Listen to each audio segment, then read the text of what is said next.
কাগজে কলমে যুদ্ধবিরতি চললেও গাজায় থেমে নেই ইসরায়েলি বর্বরতা। স্থানীয় সময় শনিবার গাজার বিভিন্ন জায়গায় আক্রমণ চালায় নেতানিয়াহু বাহিনী। এতে শিশুসহ বেশ কয়েকজন হতাহত হন। নুসেইরাত ও বুরেজ শরণার্থী শিবিরে আবাসিক ভবনে হামলা হয়। রাফা আল মাওয়াসি ও গাজা সিটির আসকুলা এলাকায়ও হতাহতের খবর পাওয়া যায়। প্রত্যক্ষদর্শীরা জানান, কোনো সতর্কতা ছাড়াই চালানো হয় এসব হামলা।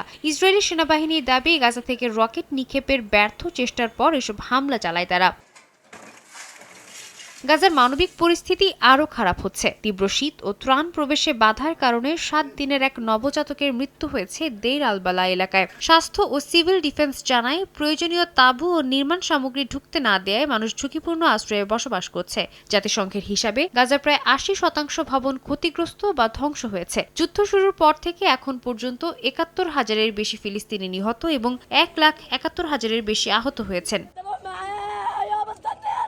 এই পরিস্থিতির মধ্যেই হামাসের রাজনৈতিক ব্যুরোর সদস্য বাসিম নাইম বলেন, হামাস গাজার সরকারি প্রশাসন থেকে পুরোপুরি সরে যেতে প্রস্তুত। তিনি বলেন, জাতিসংঘ নিরাপত্তা পরিষদে অনুমোদনের পর যুদ্ধবিরতি একটি আন্তর্জাতিক পরিকল্পনায় পরিণত হয়েছে, কিন্তু ইসরায়েলি প্রধানমন্ত্রী নেতানিয়াহু প্রতিশ্রুতি ভঙ্গ করছেন বলে অভিযোগ করেন তিনি। নাইমের দাবি, যুদ্ধবিরতি ঘোষণার পর থেকে ইসরায়েলি হামলায় শতাধিক হতাহত হয়েছে, যা যুক্তরাষ্ট্রের সম্মতি ছাড়া সম্ভব নয়।